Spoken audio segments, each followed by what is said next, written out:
Mickey Talks. Talk a lot, and welcome to episode 54 of Mickey Talks. I never in a million years, Matt, would You have didn't think thought. we're going to make it to 54, did you? No. I really thought if I could get to 20, that I'd be like, all right, I did something. You thought Right? you thought you were going to quit. Of course I did. The day I started this, I'm like, this ain't going to last. I'm not doing this. Well, now you're not going to quit. I'm not going to let you quit. I can't quit now. Yeah. I can't do it. I'm stuck. I'll fight you. This is what we do now, Matt. For no money.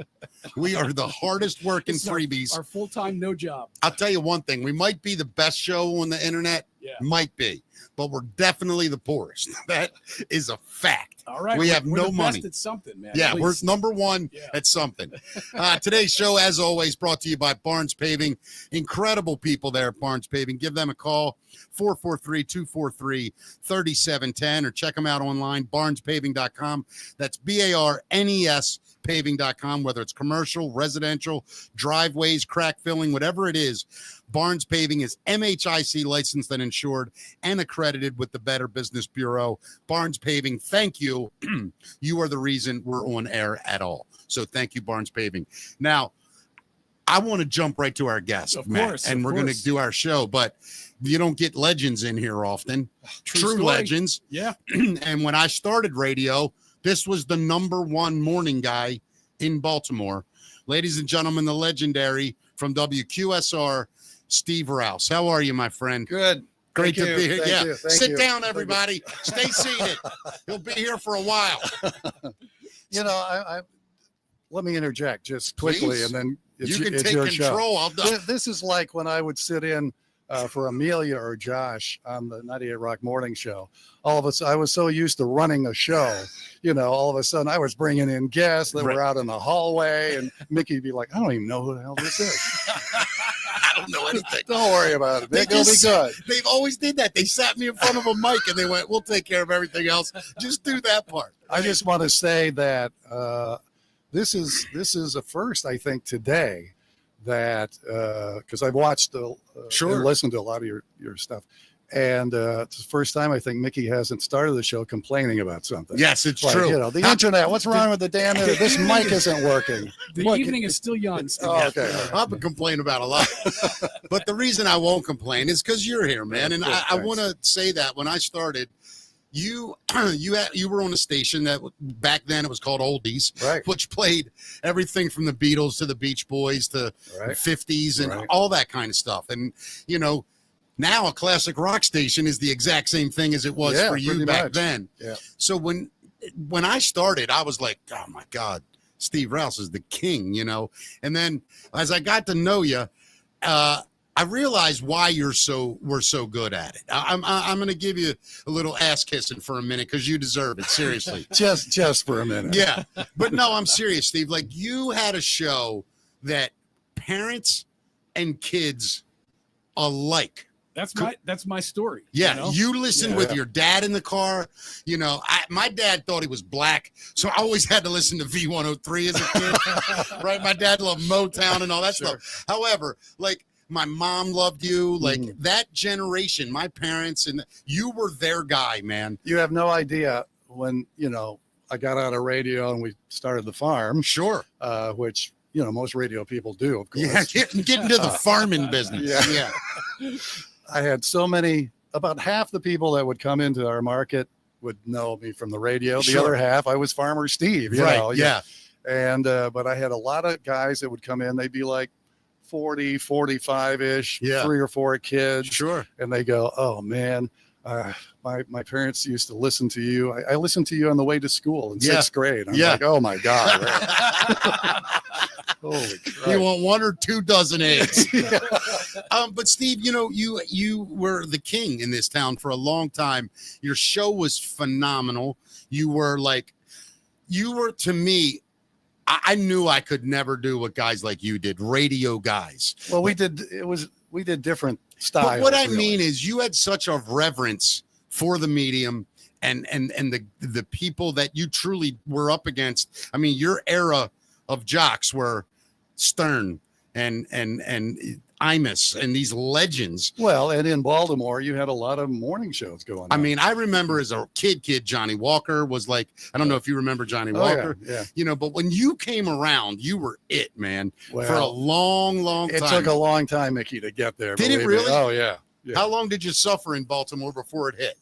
Well, you know, when I first came to Baltimore, I was at 92 Star, which was my Wow. God. Right. That lasted 2 years, I think. 92. No, it lasted a little. I was there about 3 years. Okay. I came as a midday guy. I was in Maine, you know, the huge The radio market of Bangor. Yeah, Bangor, Maine, the radio giant of the market. One of the selling points was our station covers half of the state. And so I was like, well, how many people is that? Like 10? Yeah, exactly. All 14 miles. We cover half of it. Oh my God. But So I was there first. yeah. And after, as a midday guy, and then I got bumped up to the mornings. And after, you know, you're basically a card reader. Of course. You know? Yeah, in the beginning, yeah. You know, Lionel Richie on 92 Star, you know, that kind of thing. And after about a year and a half, Good. That sounds so Yeah. good. Yeah, it does, doesn't it? Now I want to hear the song. I know, right? Play some damn Lionel Richie. dancing on the ceiling, Yeah. baby. So you get the mornings. Yeah, and after I was there, you know, you could do a little something, you know, Sure. personality, but after about 6 months of that, I was like, oh, I just really want to get out of here. Really? And you know, I'm looking around Baltimore, saying, where can I go? Because at that time, you had Brian and O'Brien, Huge. Yeah. Lou and Linda was Oh on my QSR. God. I didn't realize. So what years is this? Would have been 86, Yeah. 87, Wow. 88, somewhere there. McCarthy in the morning was Yeah. huge on Mix. Bob Rivers was Bob Rivers. He came in a little bit later, but you know, 98 Rock was those are huge. monsters. That All was like monster names. monster Who was there? days. Like Lopez, and Well, you had Lopez before Bob Rivers. Was that the Chris Emery show? it might have been It might have been Chris. Chris Yeah. Emery. Yeah. Yeah, it might have been Yeah. Chris and Erica, or they might have been after. It was I can't remember. Yeah, it was around that I feel like time, they were think. early 90s. I think you might be right. Yeah. I think it might have, you know who it might have been? Chuck Ducote. Oh, yeah. No, I don't think so. No, I don't remember. When was Undeco and Oh God, that was 94. oh, was it? Okay. Yeah, yeah. Yeah. So Steve, you ran this town for a long time from the morning driving seat. Did you, when you started in radio, did you want to be a morning guy? Or was that your mission? I just wanted to be on the radio. You did. Yeah. Yeah. I mean, ever since seriously Yeah. 5 years old is, you know, I knew I wanted to be some kind of entertainer. Yes. You know, like you want to hear some of the childhood Steve stories? I'd love to Yeah, hear of nothing course. but childhood Okay. Steve stories. I got an hour and a half to fill, Steve. Take your time. All right. I was always an entrepreneurial kid. You know, Sure. I always had stuff going on. I set up a candy store in our neighborhood, and Wow. you'll love this story, Nick. My grandmother had a little neighborhood store in our little tiny town.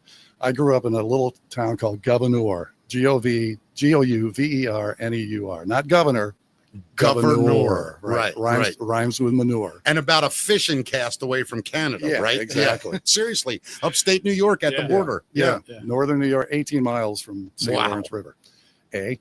And so Grandma Woody had a store. Your grandma's name was Woody? Well, Woodard was her name. Okay, but got I it. called her Grandma Woody. Got ya. And so she would supply my store ideas for myself. And so I opened a candy store, and you know, I had like $1 worth of stuff. Or something. Yeah. Of course, back then they were all a penny a piece. Yeah, of so, course. you know. Yeah. And so I had my first customer, neighbor Joey Tokus, and sold out. He bought everything. For $1. Yep. And so I went in and I told my mother I sold out. What do you think of that? And she goes, well, okay, that's good. Well, about 4:00 that afternoon, my mother came in and said, who did you sell all the candy to? And I said, Joey Tokus. And she said, you know, he's a diabetic. And I said, of course, I didn't know what the hell a diabetic was. So you immediately started selling drugs. You know, I can get away with this. Right. Let me just get these kids high and get it over with. Wow. So that put an end to that. So you went from being a candy entrepreneur. What was next for Steve? I was the director of public works in our neighborhood when I was like 7. You know, any storms came through, you know, I'd be out with my shovel getting things into the sewer drain, big into that. You loved attention, is what it was, wasn't it? Oh, sure. Yeah, that's what we all are guilty I put of. on shows like Right. for the neighborhood. You Yeah. know. I would memorize like Bob Newhart albums Oh. and stuff like that. I would get neighborhood kids to be props. Yeah. And I would go around the neighborhood. There was probably like 8 or 10 houses in the neighborhood. And I don't think I sold tickets, but I handed out tickets. And the crazy thing was They'd come. they'd come. Of course they would.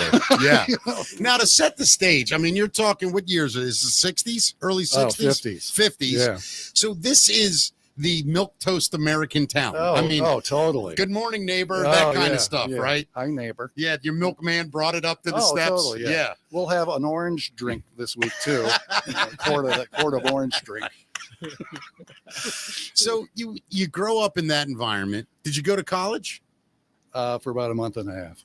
So you don't do. What do you, I knew what I wanted to do. you were going out for it right away. Yeah, I knew I wanted to be in radio. I mean, during the time that I was, setting up the neighborhood newspaper and the candy store and Sure. everything, I was listening to radio. And, you couldn't get anything during the day Right. because this was AM. Right. AM radio. Yeah. So the only time I could listen to my heroes was during the night. Who were your heroes in the 50s? WABC out of New York was huge with Cousin Brucey. Cousin Bruce. I've Yep. heard it so many times. Who else? Joey Reynolds, and later Jackson Armstrong. WKBW in Buffalo was huge. You could get that. WLS with Larry Lujak in Chicago. And these guys were wow. monster Oh, my personalities, God. right? Big Ron O'Brien at Super CFL in Chicago. All these guys. And I set up my bedroom. I had my radio. I set up my bedroom. I had one of those it was like this. you Yeah. know. And Pretended that was a microphone. and then there was a microphone. This is where I was supposed to do homework. And of course didn't. I had my little record player over here and I would talk up songs and Just to yourself. And you literally Yeah. practiced how to be a radio. yeah. That's Dude, so cool. I swear to God, I have that exact. My parents bought me a Bee Gees microphone when I was like 10, and I had that and the speaker outside the door with a tape recorder and my turntable, and I would kill to have some of these tapes again. I have no Oh, idea, my know. God. Yeah. you know. I was doing stand up at 8 for real, like in Yeah. my Yeah. family's living room. Yep. They'd all stop what they were doing. Yeah. All the focus Yeah. was on me. Yep. I remember my biggest performance And you ever. loved Oh it. my God. Do you remember when Steve Martin did King Tut? Oh, on set? yeah, for sure. That next week, I don't know why, we had a big family party. It might have been near Christmas or something. So there's like 60 people in my grandmother's house. My uncle went out that weekend and bought the song. It was a hit. Oh, King no, it Tut was a huge. hit. It Oh, was I huge. remember. We Yeah. had the 45. He put it on, and as soon as it started, I went right in the middle and started dancing. And I did the whole thing. My family went crazy. And then from there, me and my Aunt Kathy learned the dance steps to the Grease scene. And you better make up that whole thing. Yeah. And we would sing it to each other. Oh, you're on your way, man. I knew what I was You're doing. on your way. Yeah, I didn't have any damn candy store like you did, Steve, but Sell to the diabetics. I had to struggle. Holy mackerel. Yeah, I That's wasn't a crazy. drug dealer like you in the beginning. Oh my God. So now let's get into it. Your first radio gig was where and when? In my little hometown. No kidding. And this is how it happened. How old are you? 17, I think. Wow, this is awesome. But so what happened was Beatles, February 7th, 9th, 1964 on the Ed Sullivan Show. Everybody wanted to have a band after Yeah, that. right. Everybody. Yeah, So 3 of my pals and I said, hey, we got to start a band, right. None of us had instruments. Nobody could play anything, nothing. My dad had a folk guitar, which you couldn't hear. Sure. And I couldn't play. So it didn't matter. My first song was On Top of Old Smoky. You probably remember that. Of course, classic. of course. Yeah, on top of Old Smoky. Yeah. Yeah. That was huge. And so eventually everybody got instruments. I mean, we stayed at it, man. We worked our butts off. Oh, wait. So you and your 4 buddies actually did form a band, Oh, yeah. got instruments, and started learning them. Oh, yeah. That's impressive, We man. were the Echoes. Great name. Oh, great. No, I'm not lying. Yeah. For that time, For that's sure. a great name. It's also a great 80s new wave band, Yeah. the Echoes. Yeah, That would have been a that's great perfect. new wave band. So we practiced our asses off, and our first gig was in the basement of the Catholic Church in Governor. Governor was a town of about 4,000 people. Wow. Uh, You drew half of them that night. No, right? we drew about 12 people. Okay, perfect. And so we had a song list of about 8 songs, and it was at least a 2-hour gig. So we just kept playing the same songs. over Now, and were over. you god awful? I think we were pretty awful. Yeah. Yeah. I mean, pretty awful. was it a lot of like the parents just going, that's my Yeah, boy? Okay, that's good. Yeah. You know, the third time, hon, I think you got it tonight. So we knew it wasn't very good. Right. And so we had to practice. So I think it was probably another year because we were like 13 at this Sure. point, 14. Absolutely. Another year, we got it together, and we had a dance at the VFW. Oh, now you're moving up in the world. Oh yeah, we Did went you have from to the- leave town to go to a VFW? Or did your town have one? We had one. Okay. All right. 4 members. Yeah, yeah, exactly. And it was packed, and it was great. Wow. And So now you're 16, 17. Yeah, 15, 16 Yeah, probably. you're in those getting late. And my days. dad, well, getting there. Well, my dad always thought this was just bull. you Right. know, Yeah, of it's just course. Like, why you got a guitar? Okay, la la la la. Whatever. I know exactly how you feel. My father told me when I was like 15, I said, I want to be a comedian. He goes, great. You go, no, I said, Make me laugh. I said, I want to be a comedian. He goes, what's that? I go, well, you know what I mean? Like tell jokes, like philosophy. And he goes, are you going to join the philosophy union when you graduate? I'm like, thanks, Dad. Oh my So we God. had the same dad. I get it. Yeah. So after that gig at the VFW, and of course you always got paid in dollar bills. Right. And so I got home from that gig, and Dad and Mom were in their bedroom, and I knocked on the door, and I said, "Can I come in?" "Sure, come on in." And so I whipped out this big roll of dollar bills, and I threw it at my father's lap. He was sitting up in bed, and I said, "There, what do you think now?" Did you really? I did. What did he say? He still remembers the story. And he said, "Okay, all right. Yeah. Well, maybe we got something here. Yeah. Who knows?" But from that band, and we ended up playing all over upstate New York a lot. And, none of us were of age, but we were playing in bars. So and no stuff. jokes aside, you were like a big local band. Pretty big. Yeah. That's awesome, man. And another funny thing about this, and I'll just shoot this stuff out. Yeah, man. Keep talking. Like there was 4 of us, and this would be 1968, 69. We were making $200 a gig. And when you think about it, just recently, I looked up what is $200 today. Can I guess? Yeah. What year? 68? Yeah, I'll say 68. All right. So you're making $200. And It's that's probably what you made a month in no, I'm saying 1968. no. right? He's saying that's what he salary. made in 68. No, I know. I'm saying that's probably what people Yeah, I'm made thinking salary it's per probably month. worth 12 or 1500 today. Yeah, I think it was 1700. Yeah, I mean that's and splitting up 4 ways in Yeah. those days, So it was Yeah, it's like, great what money. the hell? like a job. Yeah. Yeah. Like just recently, our drummer Marty said to me, he goes, we were talking about it. And I said, that was pretty crazy. And he said, yeah, I bought my own school clothes. And he goes, there'd be weeks when I would make more than my father. That's incredible. I know. Isn't that Playing crazy? rock and roll in upstate New York. So we were asked to play on the radio station, WIGS in Governor, the Wiggs twins. The Wiggs twins. Yeah. Listen to Rouse Yeah. go. And they had a Saturday morning live something. And so we said, yeah, sure. So we played, and all the guys, we all discussed it. Who's going to talk? Right. That. Yeah. They said, okay, why don't you introduce the songs and talk about the video You? and stuff? Yeah. You. Yeah. And I said, okay. So we did it, played for an hour, half hour. That's when they whatever heard it was. those golden pipes. Yeah. And we got some golden today. And I'd still So- kill for his voice right so- now, and I'd kill for and that of course, voice. it was on the second floor, so you're lugging equipment as Sure. always, Yeah. up and down.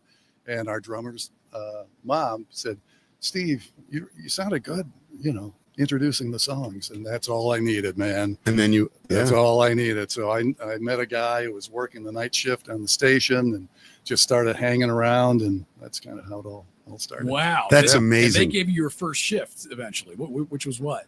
Nights, and the show 7 to 11. The station went off the air at 11.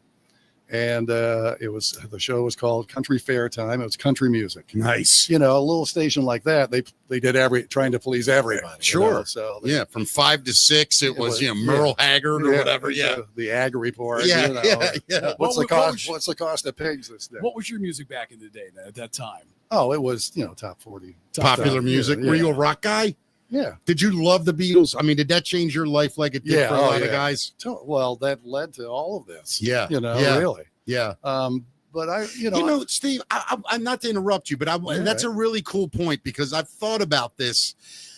Not experiencing the Beatles on Ed Sullivan myself. I know. And it's funny because it's always on Ed Sullivan. Right. It's not like a record. We don't realize, people nowadays don't realize how powerful Ed Sullivan was. We had one channel. Right. One TV channel. Yeah. And Ed was on it. Ed was there. And he had the prime time show. Right. So I want to ask you, you're how old in 63? I mean, 10? 12. 12. Mm-hmm. Great age to be a young boy. Oh, right. Oh, God, man. It was perfect. All of a sudden, your list. I mean, let's be honest. Elvis had been out. Yep. Elvis was cool. And Elvis everybody loved Elvis. Yep. But you'd never seen a rock band before. 4 guys up there. Yeah. It was different. Oh, it's totally different. So when that happened, that was the advent of bands. Whether people realize that there were no bands. Oh, everything changed. But was it overnight? Like you woke up the next day and you and your friends were different people? Oh, pretty much. That's fascinating. The way they dress, the way they talk, the sound, the sound. I don't even know if I can explain it now, but it was just different. Yeah, man. And every album that you bought back then, there was like 2 hits on it. The rest was kind of garbage. Right. But with the Beatles, every song was like just wow. You couldn't wait for the next album to come out. And remember, Mickey, you didn't have cable and Netflix and all this. The only time you ever saw them was, on Ed Sullivan, or sometimes somebody would do a special. And you only heard them on the radio. Yeah. Yeah, unless you went out and bought the record. Look, I Want to Hold Your Hand, or I Saw Her Standing There. I probably played 1,000 times. Sure. I mean, those were the songs. You know what's crazy? They never get old. I know. The Beatles songs. I mean, there's songs I love, but I'm like, but no Beatles song. Somebody said to me one time, "What's your favorite Beatles song?" I'm like, "Yes, whatever one's on." Like they're all incredible. Yeah. There are obviously some great songs, but like I probably heard "Hey Jude" 6,000 times, and if it comes on, I tell people to shut up. Right. Like it's a masterpiece. Yeah, it's amazing, isn't it? How that works. Not being able to. I think the closest thing I can even experience with that, and it sounds so dumb, was when Michael Jackson did the moonwalk. Oh yeah. On the Motown 25th anniversary. Very That similar. changed kids. Yeah. I'm in the 8th grade. And you watched that the night before, and you saw the next day every girl is talking about it. Every guy's trying to do it. Yeah. You're begging for that red leather zip jacket. It was like you wanted to be. You're looking around for one glove. Yeah, exactly. I had plenty of them. Don't worry, I lost all the other ones. But no, I mean, that's the only other thing I can really think of to compare it to. Yeah. It's phenomenally like that. Yeah, it's close. Yeah, but I think the Beatles were even bigger. But you had all those bands. I mean, there's great bands now for sure, and all through the 70s, 80s, 90s, yeah, I mean, whatever. Jesus, you had the Who, Led Zeppelin, you had, and even on the poppier side in those days, some of those acts. Well, yeah, the Doors were huge. I love the Doors. Jim Morrison was great. Yeah. But yeah, poppy side, you had Grassroots and all those guys. I mean, it was it's really similar to you, Matt, and I'm not being funny, but like metal for you, rock, hard rock, and metal. That you wanted to be a radio guy playing that stuff at how old were you? I was probably 17 when I first started interning at a radio station. Yeah, but you had wanted to do that. Where was that? That was at a little tiny station called 97 Underground. It was a 10-watt station that was originally part of Dundalk High School's radio program. Yeah, and it turned into a semi-commercial radio station. We had a lot of underground listeners, of course, and we were doing shows at Hammerjack. Yeah, I remember that back in the day. Yeah, and that was my 97 Underground, man, playing stuff that nobody was playing at the time. I remember hearing that. What years? Probably 89 through 90. Yeah, I was there probably. Yeah, I remember I came in there one time with Lost Angels, and we were opening up for somebody, and you interviewed us in the basement on. Is that Hartford Road? It was Bel Air. Road. But dude, it was just a little. Do you remember that? You remember interviewing? Actually, I don't. Yeah, I don't remember that. Me and Gray Manna. Yeah. And I remember we left there, and Gray was like, "That dude was cool." Like, talking about you. Yeah. And that's the first time I'd ever met you. We had for the time we had some giant names coming into that. Didn't little Metallica basement. go in there? I don't remember Metallica, but we had like Motley Crue. We had, Motley the Crue. guys from Iron Maiden, all these metal bands. Coming through. They came in live. Yeah, dude. Yeah, really to the little basement in a townhouse, a row house on Bel Air Road. Wow. Yeah. That was pretty wild, man. So, Steve, you decide, all right, I introduced my own songs. I'm going to do the radio, and you got this country show at night. You knew, and you had to know at that age, all right, I'm not staying here. I want to go. Although I stayed a while. How long did you do that first gig? Well, I eventually worked my way up at that station. Oh, you did? Yeah. So walk us through Yeah. it. Did you end up on mornings? I don't think I ever did mornings there, but became the program director and the music director, which Wow. which weren't, it sounds really wow, but come on. Yeah. It's governor, Yeah, I hit no, but I mean, No, you but still the did fact it. is you got that on your resume, though. Yeah, too, that's you know? true. Yeah, That's yeah, true. yeah. Did a lot of play-by-play sports, high school sports when I was there. So that was a great experience because I loved sports. Yeah, yeah. And, the basic thing there, I was there maybe like 4 years or something like that. Wow. But I learned everything. Yeah. Because you did everything. Right. You read the news, you did the sports, you jocked the show, you Voiced commercials, you edited them. commercials, Yeah. you wrote commercials. Right. We go off the air, you drive out to the transmitter's shack and call up the engineer. Okay, what do I do? Are you serious? know. You had to turn the transmitter Well, off? if you went off the air, Yeah. you Oh, would go right. out there and call him, and he would say, "All right, now be careful. See that bright, Don't touch that. that bright copper coil? Yeah. Yeah, stay away from Yeah, that." don't go near it. We were talking about this a little bit off the air, Steve. You got into radio during a really special time. Something that I never got to experience was actually being able to pick your own music. when Well, you're I at the station. know. A lot of people don't realize that radio now, Yeah. for the longest time, I should say, My has always entire worked off a radio playlist. career, which is Yeah, of course. from the early 90s, say late 80s, Yeah, there was a program log. Yeah. Nobody picked the song. Yeah. Right. I was heartbroken. Even during a lot of request hours across the Dude, country. I was heartbroken the first time I Yeah. went in 98 Rock with Russ Motla doing afternoons. Yeah. And he's answering calls. And they're like, hey, can you play this? Can you play that? Can you play this? Hey, Russ, play some AC/DC. I mean, Right, blah, blah. Never. And I said to him one day, after about the third day, I go, do we ever play requests? Right. And he looks at me and he goes, and the only way Russ could, he goes, the requests are for them.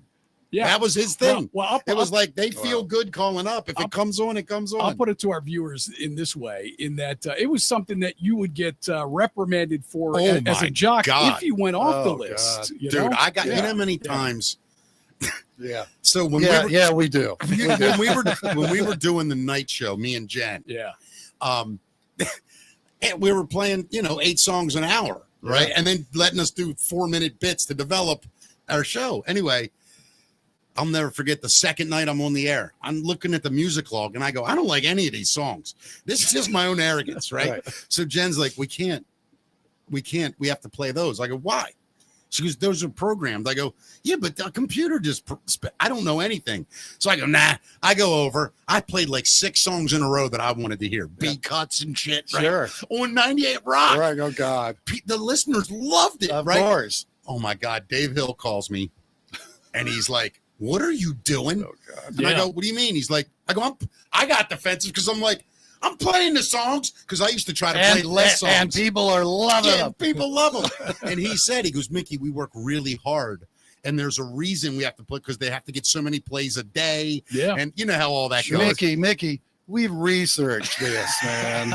We've researched. Yeah. Oh, Radio my God. did such a good job researching. They researched themselves Right right out out of of business, by the way. You'll love this story. So Yeah. I'm at WIGS, my first radio station. I'm working afternoons at this point, and Happy Jack works nights. Right. Happy Jack. Happy Jack. Happy Jack moved up from Rochester, New York, and he turned the entire town on in about 6 months. Really? Oh yeah, he had a little farmhouse somewhere, and he was growing his own and doing the whole Just thing. weed. Talking about Oh, growing yeah, weed. just Yeah. weed. Yeah. And so Nat Natali, the morning guy. These names are incredible. Happy Jack, Nat Natali. I worked with a Max Volume one time. Yeah. Yeah. Nat talks about when he worked in Rochester that each shift had a jock name. Right. It didn't matter if it was a different guy. Oh, it was always that The name. morning guy was Mike Melody. That was it. And Nat would say, well, yeah, but that was the guy that just got fired. No, you're Mike Melody now. Oh my, they were all characters. Yeah, they were all the same name. Wow. And so Happy Jack was going to do news. I think I did news in the morning too. Right. And I was going to do the show, the so-called You're show. not the real Happy Jack. Yeah. Yeah. And so Jack was always getting high on the air and stuff. And so he came in like Wednesday of that week about 7:30. He goes, hey, man, you want to get high? And I said, now? And he said, yeah, we'll just go in the bathroom, take a couple of hits. It'll be good. Sure, what the hell? And I said, okay. Yeah. So we did. And that was the last time I ever got high in the air. Is that the truth? That's the honest truth. All of a sudden, just like what you were doing at night, Johnny Mathis and Frank Sinatra hit the skids, man. Right. We were bringing out the Who. I was playing Bob O'Reilly. Rolling Stones, love it. and we were giggling like during news and sports, and it was. Did your boss flip? It was. I don't think they ever heard it. Because they came in, it was a husband and wife that owned the station. Yeah. And and my mouth got so dry. Yeah, of course. I've done that. Yeah. Every time, I would say something, my top lip would click, and people were calling up, hey, what's that click? You see, people, it's a gateway drug to breaking format. That's right. That's right. That's right. Yeah. Exactly. And so they got to work, and I'm going, oh, geez, that's not going to be good. Never said a word. Happy Jack and I went across the street to Newberry's and ate like 14 pounds of bacon, and we were good to go. Where'd you go from there? So you leave Wigs. What's the next one? Let's see. I think I went a lot of big places. Yeah. A lot of big places. I think from there I went to maybe Charlottesville, Virginia. Wow. Now in those days, how did you? I'm not being funny. Was there a trade magazine? You could say they're hiring somewhere. Billboard. Yeah, R&R magazine. R&R. Oh, Yeah. R&R. Radio and Records. Right. Broadcasting magazine had one ad. It's crazy that they're all gone now. Blows me away. Yeah. Yeah. And, and you would send a tape and a resume. The tape would be some of your best stuff you did on the air. Sure. What's short, you try to keep it short, because a lot of program directors, they listen to the first 15 seconds, be like, nah, I don't like him. Yeah. So Charlottesville, I hated Charlottesville. I don't know. Was Baltimore your biggest market? Oh, yeah. So Yeah, you by got here far. and you settled. By far, yeah.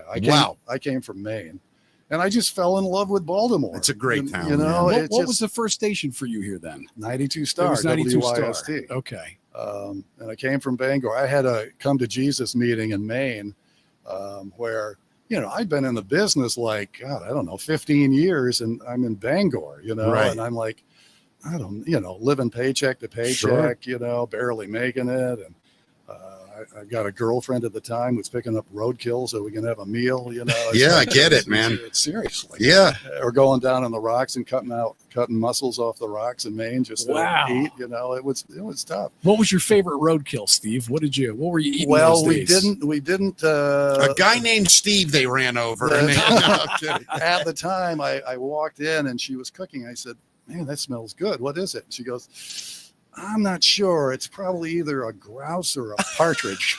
Do you even know what kind of animal it was? Oh my God. Yeah. Was it delicious? It was okay. It tasted a little like rubber. Right. Yeah. And who amongst us hasn't eaten a little rubber? Oh my God. But I loved it up there. Oh my God. I loved living in Maine, but I just couldn't. You couldn't make a living right then. And so I just had to make up my mind. I got to either do something else. Yeah.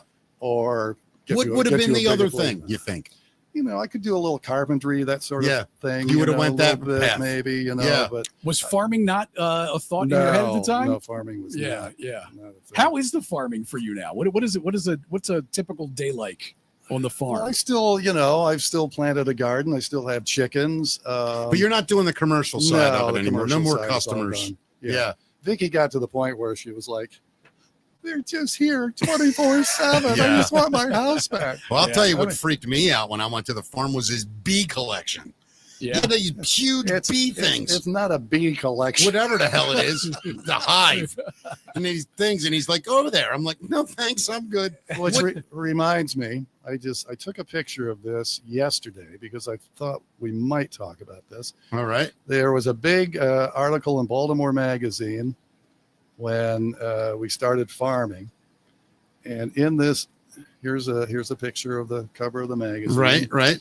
And if you look, hold that up to the camera, Steve. Yeah. Okay. There's the magazine. There's a magazine. Yeah. But here is a little quote from a guy by the name of Mickey Coachella. What does it say? There's a quote right there. Can I read it? Sure. From Mickey Coachella. With a laugh. Steve will one day look back at his life and think, wow, I did it. Took an unbelievable career and threw it away on farming. Is that really from the That's really from the magazine. Yeah. I don't even remember saying that. That's hilarious, though. Oh my God, that's so funny. But Steve, you know, man, you get to Baltimore. Let's talk about this for a minute. Let's just skip through to the part where you're on QSR, you're doing mornings. When did it kick in and you go, holy shit, this is working? How long were you on? Really, it was a while, man. Like a year, two, maybe 2 years, wow. 3 years. And I, pretty competitive. I had a graph on my refrigerator. Sure. And the guy I wanted to beat then was McCarthy in the morning. Yeah, of course. And so we had his rating points here, his rating numbers here, mine down here. It was like this. And then every book. What was it? Every quarter. Every quarter. Yeah.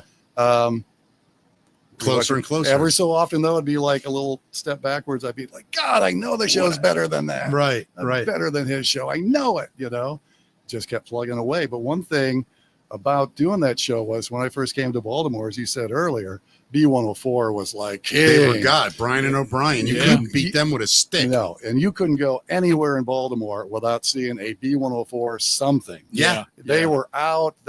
In the Civic Center. That's my clock. I mean, it teenage days. They were it. For me too. I mean, those jocks all inspired me to get into radio. Yeah, Willie B and all those guys. Yeah. And so I thought, even on 92 Star, if I ever get a chance to do a morning show somewhere, that's how you win. Yeah, you got to be out. You got to be meeting people. You got to be just in the community. And so once we started. Fortunately, I had a group of people with me that were all for it. And so I said, look, I don't care if there's 10 freaking people there. We got to get there. We got to shake hands. If just one of them says, hey, they're pretty nice guys. Let's give them a listen, and then they like it. They talk to, it just mushrooms. So that's what we did. And that's finally, but it took a while, I'm not grinded it out. I'm not like you or Howard or something where you kind of shock people and they're like, oh, you got to hear this guy. Right. No, that wasn't really it. Right. Yeah. It was just a real tight show. We did a lot of characters. We had a lot of bits. It was a phenomenally entertaining show. Say, you say you're right. It wasn't shock for you, but you were just one of the most genuinely funny radio guys that ever went through this town, man. I never met one dude. This is funny. I think about comedians and other jocks. Yeah. Ever his name comes up, there's never like, oh, he did that cheesy old people show. It's never that. Listen. I'm serious, Steve. You are respected like a mother. I'm going to respect you right now. You are respected. I would have said it any other guy. It's your show, man. No, I'm not going to say that. I was a kid in the car with my parents Yeah. and didn't appreciate that music, by the way, until I got a little bit older. Didn't even like the music. Yeah. But loved your show in the morning. I really loved your show. Yeah. It was fun. Yeah. I mean, you're one of the best, man. I got to tell you, I was telling this story last night to a friend of mine about the first time you came into 98 Rock to help when Amelia was off. And I remember driving in that morning, right? And, I used to get there, I'm not going to lie, 5:06. So I'm probably driving in, right? Anyway, yeah, exactly, buddy. They got people to do stuff. They told me sit in front of the mic and talk. That's it. Anyway, I'm driving in that morning. I'm thinking about the fact Steve's coming in. I'm like, I am working with arguably the best morning guy this town's ever had. And I never get intimidated or ever. I just love everybody. So it's like, yeah, I'll do this with you. But when you walked in the studio that day, there was a part of me like, not that you were going to judge me. I didn't think that. But I thought you're going to look at the way I do it and think, this isn't even real radio to me. You know what I mean? Like I totally know what you mean. Like I am an imposter. Right. I'm a total imposter. Yeah. That's so funny. So, but when you sat down, I felt the same way coming. Really? Oh yeah. So I'm sitting there, and 3 minutes into the show, we're laughing at the same thing, talking and I'm like, this is why he's the greatest. Like you sat down and you were my partner for 20 years. Amazing. It really, I felt the same way. That's really kind of you to just say. All of a sudden, I mean, so quickly we were just, okay, Yeah. we're doing the show. Do you think because you're one of the guys that came up with that traditional sort of radio training where, and I'm going to geek out for a second, but you do a pull through, you do all the radio cliche things, you set the time, Right. You do what's it called when you remind the listener who you're interviewing and all that during it. Yeah. I never did. Got to reset, man. Reset. I never once did any of those things. Right. And I used to make fun of them because I would literally say all the time, Dave would say to me, hey man, you got to set the time. And I would go, I've never met a listener one time that went, I was listening, but they never told me what time it was. Like, I always thought nobody gives a shit. Like, everybody has a watch or not a phone then, but, in your car back then, it was on digital. Like, that stuff made no sense to me. Yeah. I think we said the time every break. Yeah. That was like wild to me. Yeah. And I never understood it. So I felt like, if I did that stuff, that I would be trying to do what you guys do. And I always felt like I'm not good enough to do that. I used to do time. It would drive Amelia crazy because Amelia would go, she always used to open the brakes in the beginning when we'd come back because she was the radio girl. Right. She'd come back and she'd go, 7:31, let's get a look at traffic. And I started just messing with her. I'd start going, I think it's 7:32. Right. And she would look at me at first, and then she realized what I was doing. And then I think even she got to the point where it's like, why are we what is the point? Right. So working with a guy like you that was a master at the real art of radio. That's why I was like, he's going to think I'm a moron. Oh God. I'm just a moron. I've got to tell you, the few times that I sat in, I sat in for you when you were gone, Amelia, and Josh too. I did Josh's news sometimes. Yeah. So, there were a lot of people who would say hi to me and stuff from the Rouse and Company morning show and stuff. But I've got to tell you, for the small amount of time that I was on 98 Rock, the outpouring was unbelievable. Well, man, unbelievable. Yeah. I also think, and I the part of the problem I have with 98 Rock now, and I'm not bad mouth, I'm not that guy, but I think there used to be a part of 98 Rock where it was like the people's station. The blue collar sort of, rock and roll type town that Baltimore is. That was just the station of the people. And they've lost that drastically. It's gone. I don't think any radio station has that anymore, which is kind of why I started this really. Because I liked talking about the neighborhoods. I liked talking about the characters around town. Well, and I think that was part of our huge success. Of course. Was I was just into Baltimore, man. Me too. I was into this town. I loved it. And we talked about it a lot, and we were out doing stuff constantly. You don't know this, or you may not. You may know it. I used to be a partner in the bar in Falston Station. No, I knew that. Did you know that? Yeah. Do you remember when your band played there? I was not on. You guys played there one time. We did. A happy hour. It was like a 5:00 show on a Friday, and when I tell you there was 1,000 people that showed up and about 400 got in. And I remember I didn't know you at all. And I wasn't even really in radio at this point. I mean, I'd been on with Russ and stuff and telling jokes, and you walked by me. We didn't know each other, and I knew who you were. And I just said, hi, Steve. And you just looked at me. You said, hey, how you doing, man? And you kept walking, which anybody would do. Hey, how you doing? You went up on stage. I watched you do your show. Then I watched people interact with you, and I thought to myself, that guy's the biggest radio guy, and he's just hanging out in the bar talking to everybody. And I got to tell you this. It was a lesson learned for me because I remember watching you and saying, he treats himself like he's them. Right. You were just them with the microphone. Yeah. And I learned that. And that's from you, man. Yep. For real. I saw that, and it was cool for me. Well, and that's, it wasn't an act, Right. That's no, really that's how the I thing. felt. Yep. For sure. Yeah. And we just did so many things around town. I mean, so much stuff. I got to bring it up because we're both honest about it. Okay. Did you ever imagine money could be like that in radio, though? I mean, the amounts you made in the heyday. When you think back on it, isn't it a little weird? Like, I mean, I get it because we were on good or bad. Good. Yeah. I mean, it was when you look back compared to what guys really do for a living. Sometimes I would look. I'll give you a prime example of that. I would look at Baltimore Magazine again, Right. and I would see that the shock trauma doctor, who's still there, Yeah, I makes less.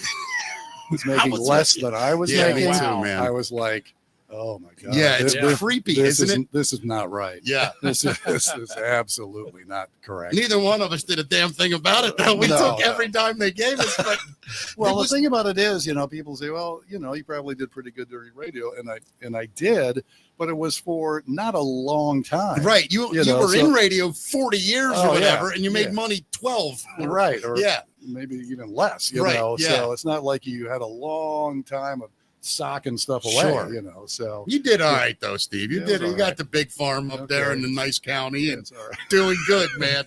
I drive by it all the time. See? I wanted to just pull Well, down. why don't you? Can I? I'm there most of the time. Can I pull talking in? with the little animals? I'll Yeah, just that's text you. Hey, I'm out front. what- Yeah, just come on in. The one time we did go up, Set the Steve, bees off on him. Where you? Well, yeah. Steve took us up to the farm one time, the whole Yeah. morning show, and the chicken coop was Okay. one of the wildest things because I'd never seen one up that close. I thought you were going to say it was one of the filthiest No, things I've ever seen. no. It just, have you ever been in like an active chicken coop where they're all going Yeah, ape I shit? have. Yeah. It was intimidating. It was crazy. You were so chill. You're like, them chickens ain't going to bother you. I'm like, they're going to kill me. Oh my god! But do you have any chickens still? Do you still do yeah, it? I got a few. Yeah, the whole farm thing.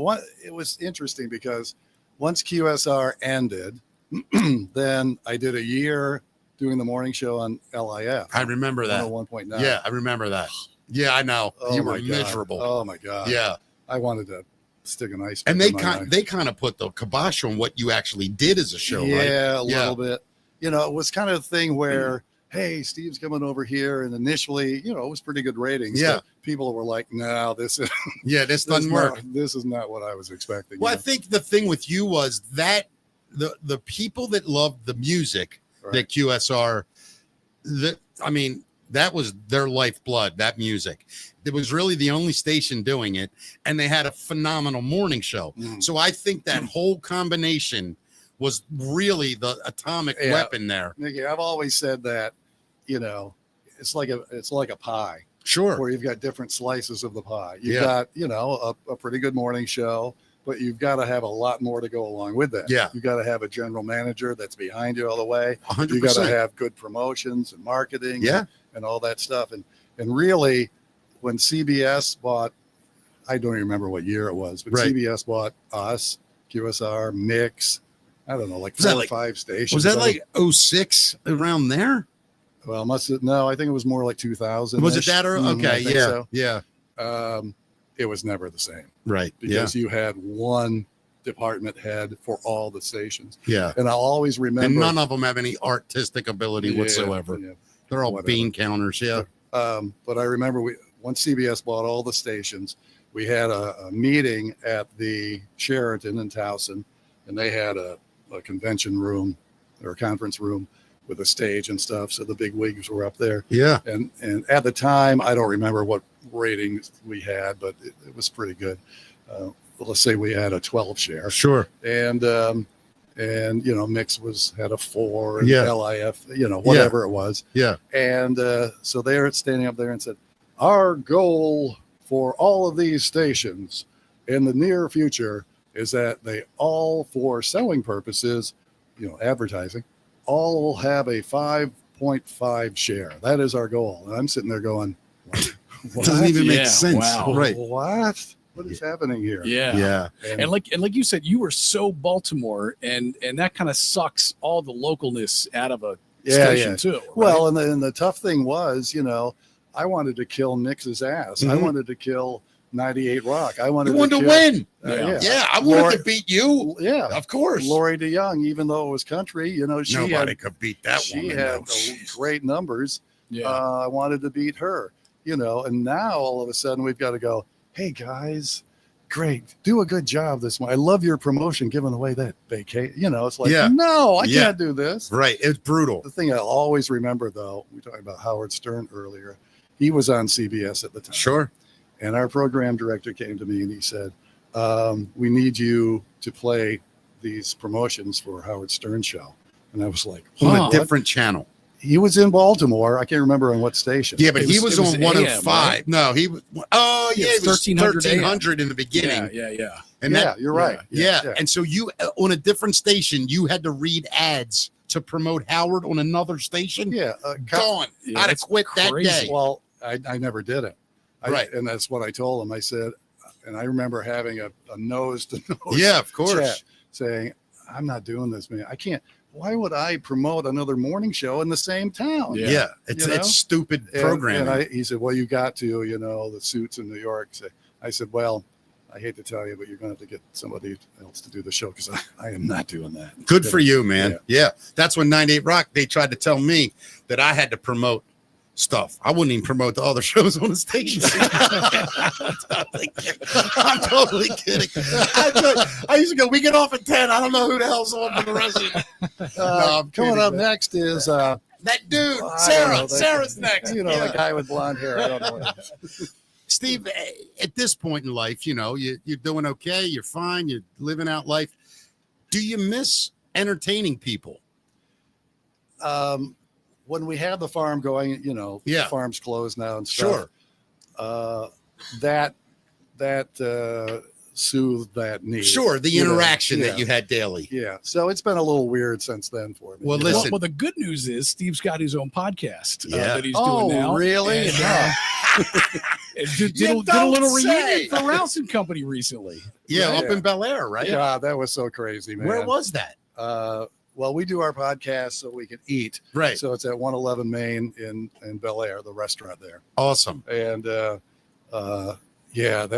was, and I think everybody that was on the show came, That's amazing, man. Yeah, it was unbelievable. It was so much fun.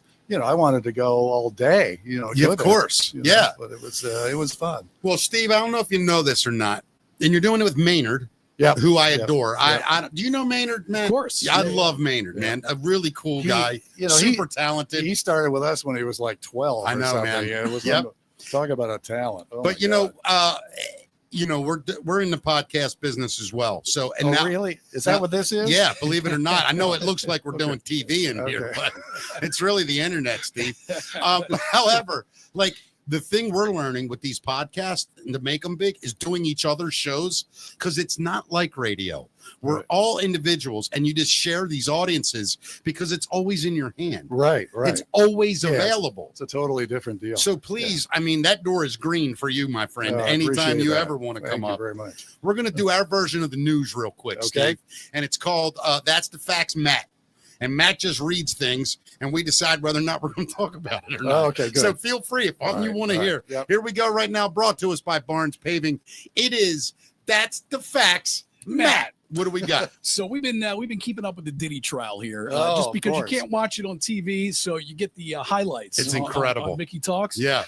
So in the Diddy trial yesterday, a woman testified that Diddy dangled her over a 17th floor balcony. Oh my God. So more about that in a minute. First, yesterday, the trial started with an expert witness, Frank Piazza, debunking theories that the hotel surveillance video of Diddy attacking Cassie had been manipulated. He testified that there are no anomalies going on in the file to indicate it had been manually altered. And then it was Brianna Bognana.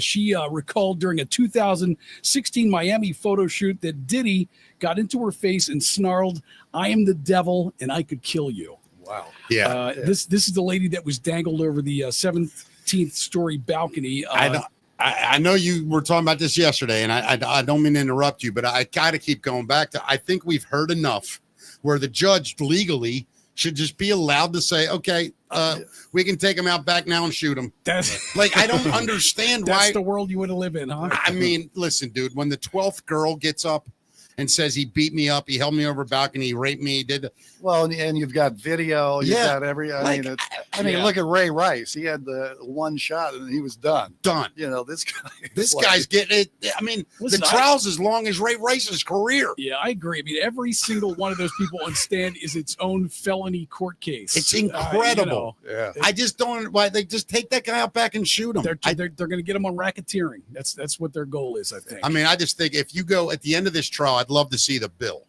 for for the state. What they've spent. I saw an estimate that they were going to 75, 80 million. I heard 15 million for him was the estimate. Easy. I bet the state spends 3 times as much. Yeah. Because they got to pay expert witnesses. They're doing. How long has it been going on now? It's like 2 weeks of It's 2 weeks.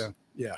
And it's just every day some new woman gets up and goes, "Oh, he raped me, sodomized me, held me over a balcony, he drugged me, he kicked me down a hallway." It's like, well, okay, we get it. This is a bad dude. Let's just shoot him. Have we heard from any like real big names? Not yet. I mean, somebody did testify the other day under the pseudonym Mia, so we don't know who that was. But that ended up being, I think, Matt, that ended up being one of his like corporate. It was one of his assistants in the corporation. Right. Yeah. I don't think any celebrities have come out yet. And Jamie Foxx has been very strangely quiet, and he keeps saying, "Wait till it's done." Oh, there's people fleeing the country. Oh yeah. See Leonardo DiCaprio? Yeah, he's gone. Said he'd just taken some time away. Yeah, sure. I love that. Why would you leave the greatest country in the world just to get some time away? Just got to get away. Yeah. I'll just go to the south of France. Well, there was a heckling gambler who has been banned by FanDuel. It's a guy who goes by the handle Mr. 100K a day, has been banned. Earlier this week, the man pulled up a post bragging that his incessant heckling directed at track and field star Gabby Thomas made her lose her event at the Grand Slam track event in Philly, and that made his parlay wager win. Later that same evening, Gabby Thomas took to X and shared his post saying, "This grown man followed me around the track as I took pictures and signed autographs for fans, mostly children, shouting personal insults. Anyone who enables him online is gross." And the company banned him. I'll tell you one thing, Gabby Thomas is not gross. No, she is not. No, You're right about that. Hey, Steve, you're a basketball fan, right? Well, I played a lot of basketball, but I don't really Are you following the WNBA, this Caitlin Clark thing? Yeah, a little bit, yeah. Matt, I can't stop the Angel Reese, Caitlin Clark thing. We gotta start talking about because I know you're into it. You've been following it. I can tell by Matt's face. He's like, "Oh God, not this again." Well, here's the thing about it. Like, I can't stand basketball as a 5'3" little white guy. It never mattered to me. But when you have great competition, like, and I know that the media is killing this girl, Angel Reese, but she's a phenomenal athlete. Yeah. But Caitlin Clark, it's like a wizard. Yeah, she's unbelievable. And so when you watch this, it's just fascinating. She doesn't crack. She just keeps putting it up. And I want to love Angel Reese. Me too. Because she's a Baltimore girl and stuff. And it's just she makes it very difficult. She makes it really hard. And I keep wanting to tell her. We got to get her on the show, Matt. That's what we'll do. I'm gonna call her up tonight. Can I be on the show too? You'll be the producer. Okay. You'll have to entertain her till we're ready for it. Okay. So there's a woman who woke up in her coffin. Can be a little frustrating when a doctor misdiagnoses your condition. For example, saying you're dead. That's what I hope will happen to me. Yeah, I want to wake up in Rux. Right. Yeah, so it all started when this woman's 87-year-old husband found her unresponsive at home. She wasn't moving, didn't appear to be breathing, so he assumed she was gone. So he called emergency service, and the coroner arrived, officially declared her dead. Oh my God. And then the funeral workers came, put her in the casket, and then she popped her eyes open and started breathing all of a sudden. So they took her to the hospital to take care of her. But apparently, were there other people around at the time she popped up? Yeah, the funeral workers were there. Oh my God. Which has got to jar you a little bit. But listen to this. This coroner has also had 3 other complaints for the same thing. I don't like the word assuming when you're a coroner. Yeah. You don't get to assume, Mr. Coroner. That's why you don't go to Ronnie's Corner Service, man. That'll be about $500. Yeah, she's dead. You know Terry Connolly, right? Connolly. Yeah. He told me they've seen they another thing in that business. Apparently, there's like electrical impulses that go through a dead person's body. Yeah. Their arm will flail out or a leg. He's like, after about the 12th one, you just go, oh, there it is, and you're okay. He said the first dozen scared the shit out of you. I'm sure. Yeah. I don't know if I would ever get used to that. Could you do that, Steve? Be a coroner? No way, me either. No way. Not for all the money in the world, man. Enough money, I can learn it. Really? Yeah. Have you noticed on all these police shows now, We're watching Bosch right now. Did you Yeah. ever watch No, Bosch? I like the idea of the Yeah. show though. Yeah. But it's not just this show. It's like all of them now. If you find a dead body, there's like a lake of blood coming Yeah. out of their head. Right. You know, before it was just like a little drip. Yeah, here no, now or a it's- splatter. Yeah. It's like How gory Lake can you make Montebello. it? Yeah. You know, it's like, God, yuck. It's crazy. It's like the Manson family set the stage. Yeah, exactly. Yeah. So there's a guy in Alaska who has survived being pinned down by a 700-pound boulder in an icy creek. Alaska man was face down in this icy creek, pinned down by the boulder. Thankfully, his wife was there, and she With a held his head saw. above water. With a saw. And dispatched 911. A helicopter came, residents arrived and took 7 men and inflatable airbags to lift the boulder off of this Jeez. guy as he drifted in and out of Holy consciousness. cow. 61-year-old guy. Whoa. And he says he's, obviously thinks he's the luckiest man alive. His wife is a retired Alaska State Trooper. And they moved there from Idaho not long ago. And apparently it was an avalanche that pushed him down an embankment. But there were like rocks under him and between his legs and around him that caught the weight of the boulder, but he was still kind of pinned down and couldn't get up. One of my biggest fears in life is being like trapped and just Yeah. dying. Like in a car. Yeah. And you just die because nobody finds you. Oh, I mean, that's okay. what that would have been if that Yeah. guy- Totally. the wife It'd hadn't have been taken there, you know? days for him to die, probably. Well, do you guys remember that story of the hiker or something where he got wedged? This was made into a movie too. Oh, yeah. And he ate his own arm off. Yeah. Oh, It God. was, Did he eat it or did he have a I think knife or cut he it cut off? it off. And James Franco played the guy, I think. Okay. It was in Utah. Yeah. And he His arm? fell down Yeah. in between those. Ooh. And he had to cut his own arm off. What are you gonna do? Yeah. right? What are you going Yeah. to do? Die or Oh, lose an my arm? God. Right. Yeah. Yeah, that is crazy. Yeah. They made that movie. It was Yeah. a great movie. Yep. Creepy, but great. Yeah. Yeah. So Americans are saying that tipping culture is out of control. More Americans say tipping is nuts now everywhere you go. According to a new Bankrate survey, 41% of respondents said tipping culture has gotten out of control, while that 45% amongst Gen Xers and baby boomers. So the older people even more agree that there's too much tipping. Here's in my US problem with it.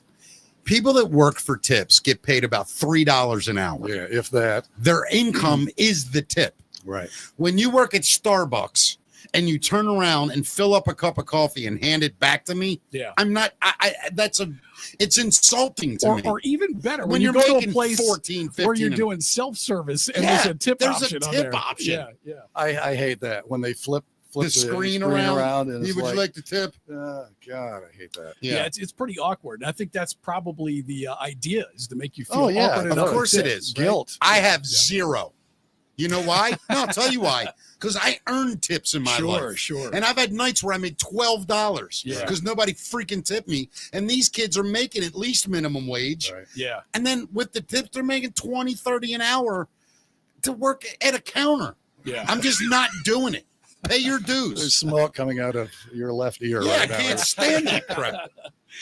So there's a filmmaker who claims to know where the Holy Grail is.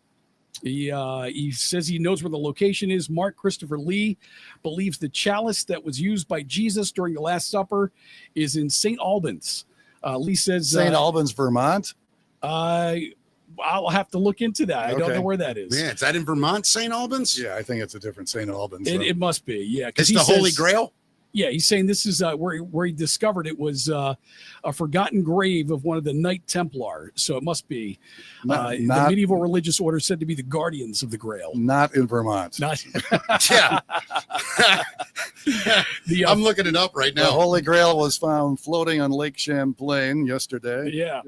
The filmmaker notes, I've actually been studying Holy Grail legends for years. I believe I found evidence linking the Holy Grail's journey to England with Joseph. Oh, it's in England somewhere. So look that up, Mick. He was entrusted with Christ's burial and in legend given the Grail in a vision. Now he's trying to get permission to excavate the grave. It's in England. It's Yeah. Principal Midi. It's an abbey in England. Right. It doesn't say what city though or what part, but Not if we get there first. you know, I'm really into. We've talked about this off. I'm really Yeah. into the history of the Knights Templar and all that stuff, and all that religious, It's fascinating. icons and stuff. And I do think that there is some stuff that is out there like the Holy Grail, but I don't think it's the cup that Jesus drank out of or whatever. But I do think there's a lot of religious relics that are hidden all over the world. Yeah, I do. I don't know. Could be. Yeah, I think during the Middle Ages, when the king told you to find the Holy Grail, you found. Yeah. Or you'd be biting your own arm off. Right. Yeah. So this high school baseball player, I don't know if you heard about this guy who urinated in opposing team's water jug, is not going to be charged. 16-year-old junior varsity baseball player from Rio Rancho High School in New Mexico. He admitted to urinating in a rival team's water jug during the game. And apparently players and coaches from that team drank from the contaminated jug. So the teen initially faced 15 battery charges, one for each person affected. However, Sandoval County District Attorney's Office decided on June 3rd not to pursue charges, stating that the act didn't meet New Mexico's legal definition of battery, which requires unlawful touching in a rude or insolent way. Oh, so he stayed above the way, he didn't dip. So if you dip and go underneath the surface, then you got a crime. Let me ask both of you a question. Sure. If you took a drink, say, out of this water bottle, you don't think you could tell that somebody of course pissed you could. in the bottle? Yeah, I'm pretty sure you could. Okay. Unless it's like the purest human on earth and the water he's drinking is just a straight exit. You got to know something's at least off. Yeah. You know what I mean? God, the Gatorade's a little different color. That's it's yellow, but it's a different yellow. Who put vinegar in my water? That is the absolute definition of haterade. You know what I mean? That is the definition, by the way. Yeah, you're not kidding, man. Yeah. Well, there are now thousands of AI users who now believe that ChatGPT is God. No. According to a new report, a growing number of tech users believe that artificial intelligence is actually God. And one person is predicting that this will turn into an official church with clergy and services. Wow. They've been they think they're accessing secrets of the universe through ChatGPT. All kinds of people seem to fall under this spell, they're saying, treating chatbots like companions, lovers, and even magical spiritual forces. Steve, you're a great guy to ask this question just because I'm old? Go ahead. That's all right. I don't mean it that way, but you're 100% right. Okay. How ridiculous is it when you think about your childhood and the way the world worked to what you live in now? Oh, God. It's like totally different. You grew up in the 50s, 60s, Yep. which, it was as plain Jane and pure and, harmonious as could be. However, I have used ChatGPT a bit. Have you? Yeah. Do you like it? I love it. I do too. I do. But it is scary as hell. It is. Imagine when you're 12 in Governor, New York. Nice job, man. I'm respectful. At Governor, and you're sitting there at 12 and you type in, hey, how do you get to the moon? Right. And then they give you all the ways to do it, how to build the rocket, how to instantly. Like that. I know. That's the scary part. Remember, you used to have to find like an older kid in the neighborhood to find a picture of No, boobs? you had to buy the Encyclopedia Britannica. Well, I'm talking about even like to see a nudie girl, like some older kid had a magazine. National or something. Geographic. Yeah. That was my favorite. Yeah, of course. Is there any travels to Africa in this edition? Interested in that? You got something. My mother came in one day. She's like, "What are you doing?" I said, "Nothing interests me more than the problems in Zaire." I just think, man, like, because Matt and I were children in the 80s, and there was a massive technological turn in the 80s. It became digital, TV looked different, video games really became a thing. But now, like, I think about my kids. Like, they literally, from the time they were born, have everything they ever wanted to know. And all this stuff is just accelerating. That's the thing. I mean, really, you just think in the last 2 years. I was going to say 10, but oh my God, 5. 10. I mean, it's just, God, it's unbelievable. Well, who was it? Was it Bill? I think it was Bill Gates who predicts that within 10 years, I don't know what percentage. It was a large percentage of jobs will just be eliminated. And he's saying we may not. He was predicting like 2-day work weeks. Yeah, 100%. Right. Yeah, I think I saw that. Yeah. But living comfortably. Yeah. Because all the things we think about that cost us money and where we need money, we really, if you think about it, You need money for food and lodging. Everything else is bullshit. I just go out back and kill a chicken. Right. Yeah. I mean, if you live off the grid, not that you're off the grid, but like that, what do you really need? I mean, everything you do, take your car in, and an AI robot's going to fix it in 4 minutes, and you're going to pay $25 and be out the door. So there's got to be companies that take care of all that. So the scenario I heard was interesting. It's going to be like all these giant companies who take care of this AI and the robots or whatever it is that are taking care of society while everybody does whatever they want. And people don't have any money to pay these companies. So like, how are they going to profit? Right. So the government will tax them, huge taxes, right? Tax who? Will tax these companies. Okay. Okay. And then it'll be essentially like a basic income for everybody else through taxes. So we'll take the money they're paying us and spend it back into their companies. Yeah. I mean, that's the way. They'll kind of divvy it up, I think, right? Yeah. Everybody. Yeah, right. But then you're responsible for what you want to spend. You know, it was the idea with COVID was you give that money out, it'll come back into the economy and keep people alive. I just think that there's going to get to a point where if you don't have to work, right? Say you're an 18-year-old kid. Let's just say you're not even a good-looking 18-year-old kid. You literally can live in your house, not have to work, have a virtual girlfriend, and not have to do anything. And why would a human choose to not do that 8 out of 10 times? Mm-hmm. If you look at the average person. Well, we hope that people will, the thing will be art and sciences. That's where people are going to be passionate. All their effort. And hopefully, I mean, you hope that happens in society, and we don't just end up being blobs like what's the movie where they're all drinking Gatorade? I don't know. What is it? I forget that. Somebody will say it in the chat. Matt, I think we call that haterade. Haterade now, Matt. That's yeah. right. Did they piss in the Gatorade? Right. Yeah. Well, my fear is that you just, because the population isn't going to suddenly stop growing, No. And, where are these people? What's it going to have? Are they just roaming the earth? I don't get it, man. I don't get it. And I don't understand how we're going to deal with it. I think kids. Profit is going to either go away or it's going to be that kind of scenario where these it's going to have to be. Yeah. I mean, it could change us for the better. I mean, now think about a country like, I know that sounds weird, like Saudi Arabia, right? They have so much oil. They just pay their citizens. They don't even work. They import their workers from other countries.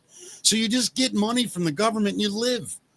I mean, well, that's Alaska too. If you live in Alaska, you get paid. The scary thing is like who controls all this AI? That's the person with all that info is going to be dangerous potentially. I worry about, look, let's face it, evil people will do anything evil. And if one of these tech guys, like in their heart is evil, I don't believe Musk is evil. I don't. I think he's weird as hell.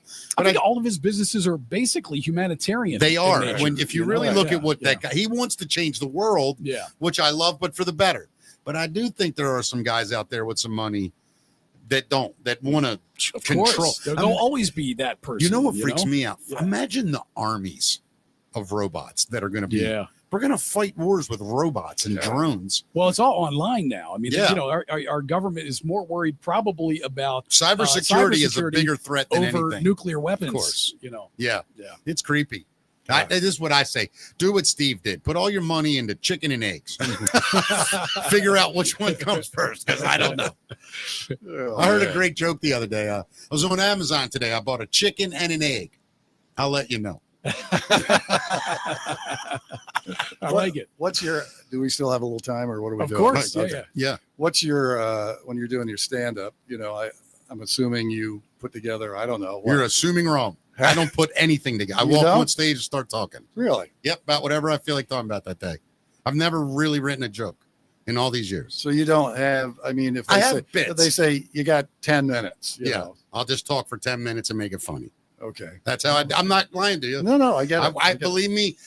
When I see comics and they come in with their notebooks and they write a set list, and I sit there and I go, "You lucky bastard!" Like I would have to do that. I can't do it. I can't do it. I'm saying that about you, you lucky bastard. What do you mean why do you envy people that have to write stuff down? I'll tell you why. Because I say a lot of hilarious things that could be incredible bits once. Because then when I'm saying, I don't remember. There was a device that you record your comedy. I've gotten back. I started recording recently. Have you really? Yeah. Well, I went up to Hanover and I did that 4 hours. Yeah. I did a show in Hanover in April. It was 4 shows. and they were all stream of conscious, nothing repeated. Four shows in the same night? No, 2 in one night, Oh, 2 in the okay. next. Jeez. And but they were all 4 different hours, Okay. just stream of conscious.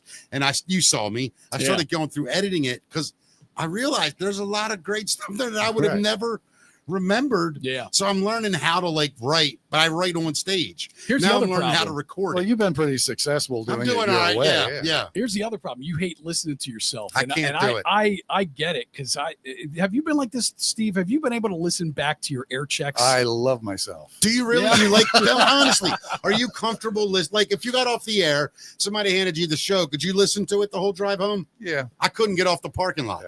Yeah. I get cringy. I'm like, oh. I feel that way about my hypnosis shows that I do. I can't. I don't want to look at them. They're done. They're out of my mind. The only thing that I can't look at. Yeah. I got to sing the national anthem at Oriole Park once. Wow. And I took 2 of my girls were like little at the time. By the way, how 6 are and the 4. kids, man? They're Everybody great. good? Yeah, they're Awesome. great. Awesome. So I figured if I was horrible, I'd have the sympathetic vote because Sure. I have these 2 little girls out Right. there. And Tom Davis, who did the sports for Sure. us, Tom's still around, said, you should go out there and practice because that bounce back will really. I said, oh, I thought I was lip syncing. He goes, no, you don't lip sync. They don't do that. I was like, Wow. I'll be okay. So we go down there in the first thing, the first 2 words. Yeah. Oh, and I hear Back to you. come back, and so I was like, whoa. It's hard to even talk in that situation. Yeah, let alone it sing, is. Yeah, right? Yeah. And so I almost stopped after because Yeah. No, I get it. So I did it, but first time I look back at it, I'm going so slow. It's Right. like, oh my god. Yeah. You have to be able to catch up with. I you know, but yeah. it's horrible. I cannot. I watched it once. I never watched it again. I forget who the comedian is that could sing kind of. And got at his hometown, he got to do the national anthem. It wasn't the Cubs. I think it might have been the White Sox, and I can't remember who it was. But he basically said, he goes, I was so excited. He goes, and I started singing, and then the words, it bounces back on you. Yeah. He's like, and I'm listening to myself while I'm trying to sing. Oh yeah. He go, and I had to stop in the middle of the song, let the echo go, and then pick it back It'll up. drive you insane, man. He said, and when I got done, I walked off, and people were like, "What happened?" And I said, "I couldn't sing. I couldn't stand that other guy sing." So I had to wait for him to The other stop. guy was horrible. Yeah, that other guy sucked. Is that the news? That is the facts, All Matt. right. Thank you, Matt. All right, right into it. This is Matt's Music Minute. Have you been to Natalie's yet? The new restaurant? I saw you guys mention it. or Steve, heard something. listen to me. You know where it is, right? Where No. you know where Uncle's was, right? Oh yeah. That's- It's seafood now, right? I'm telling you, Steve, incredible. You Really? got to take. It's The the love- local guys. Yep, the Right. guys from the. Have you Yeah. been in the local? Yeah. Great restaurant. Yeah. This is seafood oriented. They have amazing other things. It's incredible. It's right there, 2315 Bel Air Road, Natalie's Seafood Kitchen. Tonight on stage, the Drew Scott duo. Tomorrow, Risky Shenanigans take the stage after we do. We will be live at 5 from Natalie's. And then Saturday is Jexa. Sunday, Road Ducks. And then Monday back with Sean B. in DC in the Tiki area. You got to get out Are there. you doing every Friday there? Every Friday, live Cool. at 5. Yep. All right. It's been awesome. So here we are, Matt's Music Minute. What do we got, Yeah, buddy? so we were talking about Hart just yesterday, how they were robbed of some instruments that they had. They've already made an arrest. Good. They found them. The Atlantic City, New Jersey Police Department arrested a suspect in the theft of instruments belonging to Hart. Are we talking the band Heart? Yeah, Yeah, the band. sorry. Okay, Yeah. yeah. So they actually have video of him on the street trying to sell this thing. And I don't know if you've seen a picture of this guitar. It's it's not like some generic looking guitar. I you got to know? see this. Hold on. Yeah. This it's built specifically for Oh my Nancy God, Wilson. that's a custom Telecaster. Yeah, Wow. it's a 1966 Gibson EM50. Oh, that's an EM. Oh, I'm sorry, that's the mandolin. Hers is a Fender Telecaster. Yeah, that's what I thought. Hand painted headstock, purple, beautiful. You can see it on the screen right now, of course. And then a mandolin as well that belonged to Paul Moak, but they found it after just a couple of days of it being gone. Which That's is amazing. Yeah. You know Incredible. what? Just lately, I have gotten into Heart, and you know what got me going? What's that? I'm sure you guys saw Stairway to Heaven at the Kennedy Center I from did- 4 or 5 years Oh, ago. when Zeppelin Yeah. got Yeah. yeah, and they did incredible. if you haven't seen it, man, Have you got seen to it? see I that. have. Yeah, it's Oh, my amazing. God. Yeah, Well, agreed. I don't know if you know this or not, Steve, but like they credit Led Zeppelin for the forming of their band. They have literally Really? said we wanted to be the female Led Zeppelin or Aerosmith. That's what they went for. Wow. And so they're like, and I mean, that woman could sing yeah. anything. Yeah. And their Yeah. band's incredible Yeah. musicians. Yeah. The Zeppelin even gushed about Oh, Yeah, the my, whole thing Robert Plant there. was like Yeah. losing it a Yeah. little. Yeah. So we were talking about Huey Lewis yesterday as well, and Hell yeah. Hip to be unfortunately, square. he can't hear music anymore. He Oh, says no. because of Meniere's disease. 74-year-old Huey Lewis previously shared that he was diagnosed with Meniere's disease in 1996. It's a disorder of the inner ear that causes dizziness, hearing loss, and ringing in the ear. But Wow. he's had some kind of procedure done that's kind of helping him out with that. But Neuralink. is it Neuralink? He might have been because that's helping a lot That of could hearing be, people. Yeah. It might be. But despite all that, he's still working on the Huey Lewis in the News Broadway musical, The Heart of Rock and Roll. He says that the goal is to get it in London and that it'll tour America in 2027. I thought you were going to say the Huey Lewis podcast. Yeah. Well, Steve, I said yesterday, it's so ironic that we brought up Huey Lewis yesterday. You bring him up I today. know. And then again, but I said yesterday, Steve, I don't know if that guy had an incredible voice. Oh, God. it What was- a singer he yeah. was, man. No And I mean, kidding. how many songs off of sports did you play Oh, on the my radio back God, in the you day? know. You know? Well, we had him at, the station brought a lot of great acts to, Yeah. the town. And Huey was one of them. And God, it was at Pier 6, I think. And of course, lucky me, as I got to go backstage Sure, and stuff. And so that's always pretty fun. And he was just, he's just like you would kind of imagine he He's was. just a regular Just guy. a dude, Yeah. he's just a guy. Have either one of you seen the documentary on, it's called like One Special Night or something? It's about the making of We Are the World and how they did that in I one have night. seen that. God, I forgot all about that. Yeah. When you see guys like Quincy Jones and other like really respected musicians go, Huey Lewis sang, and we were all like, Oh, man. what the hell's going on? Yeah. And then he's in that part with Cyndi Lauper, Yes. which is the best part of the song. Sings harmony with Yeah, it. it's incredible. You know what I love the most out of that documentary was Dylan, Dylan. because he, everybody's got these incredible voices, and you could tell he is like intimidated. Like He was crazy. scared Wow. to death, and he's the most respected guy I in the know, room. and he was really nervous. Yeah. Didn't think he could do it. And Stevie Wonder said, "Dude, you're Dylan. Just be yourself. be Bob Dylan." And Stevie Yeah. Wonder actually did some. Hey, we are the one. Yeah, did yeah. some Dylan. He said, "Yeah, just be you," and that's what did it. Yeah, But, and watching that documentary, I mean, Patti LaBelle, what a lunatic she was, Yeah. but incredible. And then who was it? They didn't even know Prince was supposed to show up, right. and he never showed up. Oh, yeah. I heard Said, that story. Yeah. I don't Well, know. the reason is apparently I've read some backlog stuff Okay. out of the documentary, which they didn't put in the documentary. He was angry that Michael Jackson was getting that whole solo part, Oh, okay. and him and Michael Jackson were the two guys at that time. Yep. Yeah. Little did people know that Prince was 10 times the musician Well, any of them were. speaking of Prince, just recently again, I saw While My Guitar Gently Weeps At the Rock and Roll Hall of Fame. that he does the solo. Forget about it. Yeah, Really, that's unreal. probably the best guitar solo I've ever seen. So my Yeah. two favorite quotes in music history is Eric Clapton was asked one time, what's it like to be the greatest guitar player in the world? And Eric Clapton said, ask Prince. Really, Wow, did he say that? Yeah, in the 90s. Then my other favorite With quote, that Clapton ego, man, Yeah. even. You he know? said, ask Yeah. Prince. Wow. And then my second favorite quote was that after that, George Harrison's son, I can never remember his name. Danny. Is that what it is? Yeah. Okay. He's on stage for that solo. Right. If you watch him, he's got a smile that's just from ear to ear Yeah. watching Prince's solo. And Tom Petty and Jeff Lynne Right. are there as well, looking at him like, what kind of freak are you? And the quote is when he walked off stage, Danny Yeah. Dan- Dani. Danny Harrison was asked, what was that like? And he said, it was like walking on water with Jesus. Yeah. I mean, Wow. have you seen it?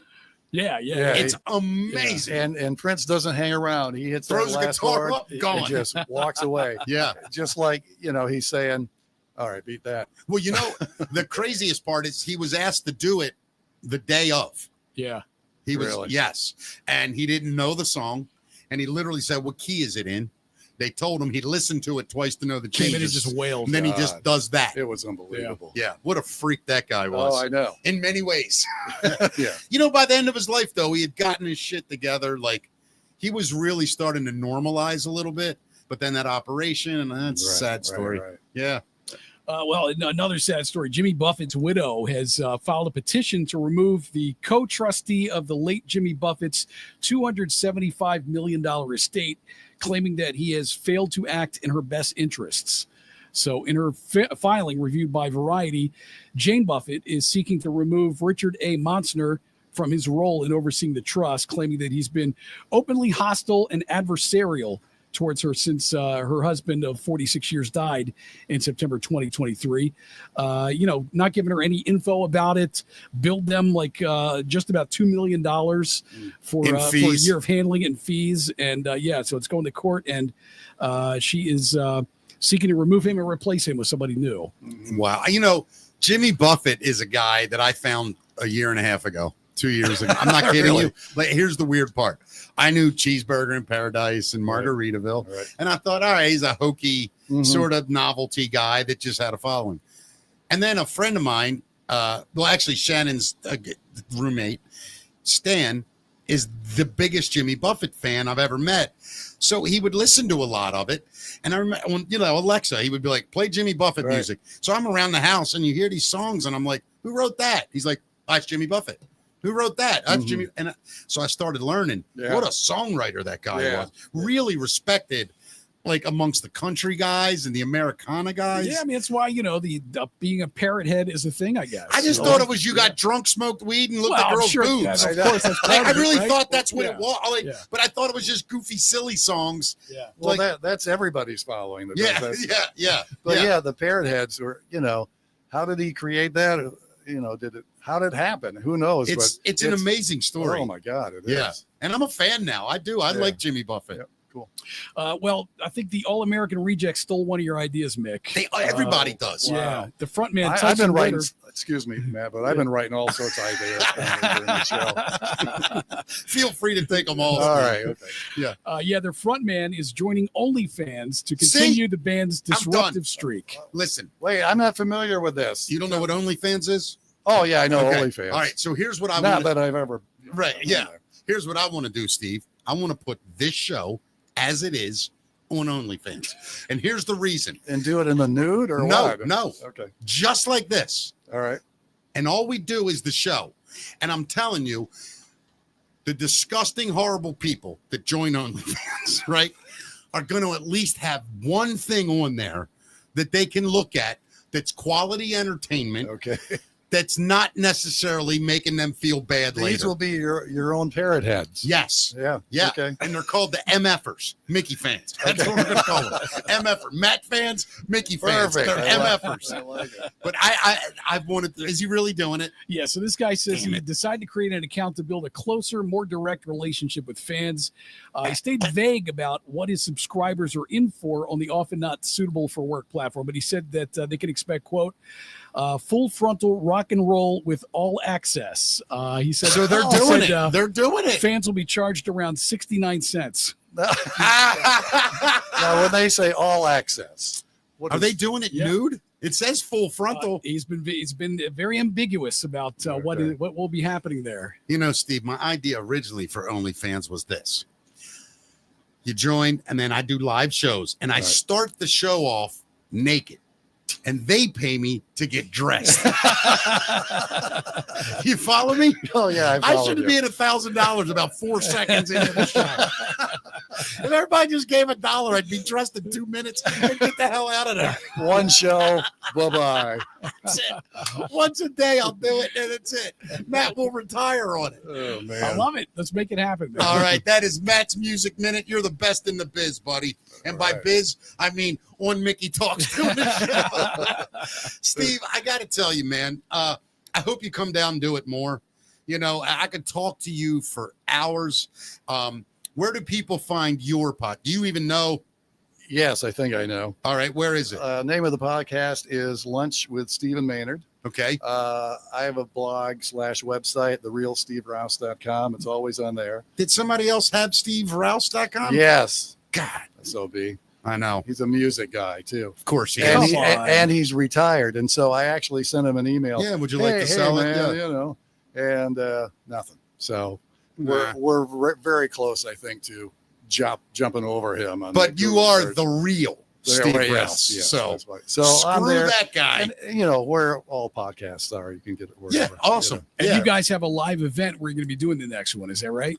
Yeah, June 10th. What? Next Tuesday. Where? We always do it at 111 Main. Want to go? Bel Air. I'm going. I got reservations Well, already. Is it too late? Yeah. Are you really? Are Yeah, you coming? my whole family's coming. I love your mom yeah, and dad. yeah, Who else in the family? My wife wasn't there last time, but she's coming this time. Okay. Yeah. We got Jamie Costello is going to be our guest this time. And Jamie's been Yeah. telling me he's going to do my show, but he should do yours first. Honestly, he should. It Well, makes I want more you sense. guys to be on the show too. It's I'm there. Tuesday at noon. So. I'll be there. I'll be there at 11:30, and you just tell me when I'm on and for how long, all right. and I'll do Well, it. not this Tuesday. We already got Jamie. Oh, can I come watch? Of course, anybody need a can come and reservation? watch. Yeah. I don't know. I mean, you probably should, but yeah, come down and have lunch. And What's it and, called? sit on the 111 show. Main? 111 Main. All right. You know what the address is? 111 Main. Nice. That's good. Speaking of which, you ever Great go to, food, by the way. It's really Oh, awesome yeah. food Yeah, there. it's good. do you ever go to Annapolis? Do you and Vicky ever drive down to Very Annapolis? seldom. Do it. I never do it. I went Saturday. I went to a restaurant called O'Leary's. Okay. Incredible. So right down on City Dock. It's right over to, the bridge to the right. Yeah. If you're looking at the water, Yep. that bridge. Yeah. So you go over the first left. It's the first blue building. And it's Okay. incredible. Yeah, Annapolis is cool, man. It is cool. It's just a I great. didn't- I haven't been there in a long time. I hung out there. I'm there next Friday for Stan and Joe's doing comedy. My second, really first radio station was right there on Main Street. So In Annapolis? it's such a cool town and a cool place to do radio. I imagine. Yeah. Well, Steve Rouse, you are a legend to us in this town. Thank you so much for coming down. Thank you for having me. I really had And, fun. It's been a great time. It's been awesome. You're welcome. I mean, anytime you want to come. Okay, when Gabby Hayes shows up, I'll sit right here. If you don't mind. Steve Rouse, everybody. Matt, great show again. We're back. Oh, no, we are live at Natalie's. Yeah, tomorrow night, 5 o'clock. No Join guest. us out on the deck. No guest, right? No guest I tomorrow. like when it's just you and I. Yeah. I just Yeah. live down the road, so I'll just show up. I would love Come if on, you yeah. just showed up. For Are sure. you kidding me? That would be awesome. Yeah. But we'll be at Natalie's tomorrow starting at 5. And we look forward to seeing you guys there. And, of course, back in the regular studio Monday at 5. We will. Morning show. Pick a day next week you want to do it. We're going to do it next week? You want to do it Tuesday and then go to lunch? No. Okay. All right, fair enough. What day you want to do it? I don't know. We'll figure it out. Let's Okay. figure it out. What is this? So what we're going to do, we started this show originally, it was 8 o'clock at night. We started at 8, right? Okay. I'm like, all right, then we can job during the day, Right. do a show at night. People started watching it. And I was like, why don't we try to do it during the afternoon, man? We get more people. And we did. Okay. So now I'm like, let's try morning, see what we can do.